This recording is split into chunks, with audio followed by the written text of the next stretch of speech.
नाज़रीन हींअर currently update इहा आहे त पाकिस्तान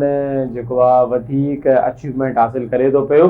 ऐं हिकु दफ़ो ॿीहर तव्हांखे असां ॿुधायोसीं त अॻे ईरान अमेरिका जंग में पाकिस्तान टियाकड़े जो किरदारु अदा कयो। ही जेका बमबारी वग़ैरह हले पई उनजे मथां वरी हिकु दफ़ो अगेन पाकिस्तान जी रिक्वेस्ट ते सीज़ फायर कयो वियो। कल्ह ताईं इहा अपडेट आई त हिकु दफ़ो ॿीहर कुझु ॾींहंनि जे लाइ ईरान अमेरिका पाण में इन ॻाल्हि ते मुतफ़िक़ थी विया आहिनि त असां हिन जंग बंदीअ में कुझु ॾींहं वधीक वाध करे था वठूं ताकी असांजो जेको डिस्कशन जो मरहलो आहे उहो कंहिं न कंहिं अंदाज़ में मुकमल थी सघे। हाणे हुनजी बाग़ करंट अपडेट इहा आहे, असां नाज़रीन खे ॿुधाईंदा हलूं त मोहसिन नक़वी साहब हिकु दफ़ो ॿीहर तेहरान ते पहुता आहिनि। तेहरान जो दौरो कयो आहे जिथे उन्हनि खे ईरान जे वज़ीर दाख़िला उन्हनि खे रिसीव कयो, इस्कंदर मोमिनी उन सां मुलाक़ात कई ऐं उन खां पोइ उन्हनि जी ईरानी परॾेही वज़ीर अब्बास इराक़ी सां बि मुलाक़ात थी। हुन सां गॾु ईरान जे सदर मसूद पेज़ेश्कियान सां बि मुलाक़ात थी आहे।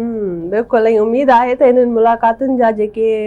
आउटकम निकिरंदा, जेके कॉन्क्लूजन निकिरंदा, उनजो ओवरऑल पाकिस्तानी मईशत ते तमामु बहितर असरु पवंदो। जीअं त ज़ाहिर आहे मुबशर असां ॾिसी रहिया आहियूं त पाकिस्तान जो ईरान ऐं अमेरिका जे हिन वॉर खे जेको आहे सीज़ फायर कराइण में ऐं इन वॉर खे टारण में सभ खां अहम किरदारु रहियो आहे ऐं काफ़ी अहिड़ियूं ॻाल्हियूं जेके वॾा वॾा मुल्क न करे सघिया पाकिस्तान करे वियो आहे। इहो हिकिड़ी तमामु वॾो हिकिड़ो एलिमेंट आहे जेको असां अक्सर चवंदा आहियूं त अमन पसंदि हुजणु घुरिजे ऐं पाकिस्तान जो जेको क़ाइदे आज़म जो बि कॉल आहे त जेको आहे सो यूनिटी फेथ ऐं डिसिप्लिन खे फॉलो करणु घुरिजे। त यूनिटीअ जो मुज़ाहिरो असां सिर्फ़ु इन सूरत करे सघूं था जॾहिं न सिर्फ़ु असां पंहिंजे मुल्क में जेके पंहिंजा मामला आहिनि उन्हनि खे यूनिटीअ में करे हली करे डील कयूं, पर पूरी समूरी दुनिया में जिते थी सघे जहिड़नि मुल्कनि सां असांजो वास्तो थी सघे असां उनखे बहितर कयूं ऐं दुनिया में बि यूनिटी ऐं पीस जो हिकिड़ो मुज़ाहिरो थियणु घुरिजे ऐं हुजणु घुरिजे। हिन में पाकिस्तान सभ खां अॻिते आहे। मूंखे त बींग पाकिस्तानी तमामु फ़ख्रु महसूसु थींदो आहे जॾहिं बि हिन टॉपिक ते ॻाल्हि निकिरंदी आहे त ॾिसो इहे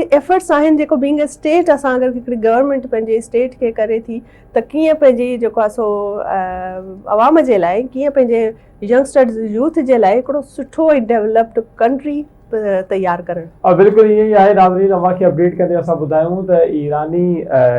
जेका क़यादत आहे उन्हनि मोहसिन नक़वी सां गॾु मुलाक़ात कई। बुनियादी तौर ते वज़ीर आज़म शहबाज शरीफ ऐं फील्ड मार्शल सईद आसिम मुनीर जो अहम कुझु पैगाम हुया जेके ईरानी वज़ीर दाख़िला ताईं पहुचाया विया, ईरानी सदर ताईं पहुचाया विया ऐं उन्हनि सां गॾोगॾु उनजी पासदारनि इनक़लाब जी जेका कमेटी आहे नेशनल सुप्रीम काउंसिल उन सां बि मोहसिन नक़वी साहब मुलाक़ात करे वधीक ईरान अमेरिका जी ॻाल्हि ॿोल जे हवाले सां वधीक ॻाल्हियूं कयूं ऐं कंहिं हिकिड़े नुक़्ते ते मुतफ़िक़ करण जे लाइ पंहिंजूं जाकोड़ जिदोजहद शुरू करे छॾी आहे। वरी इन दौरे जे दौरान हिकिड़ी ॿी शइ असांजे साम्हूं आई त बाबुल मंदब जेका हिकिड़ी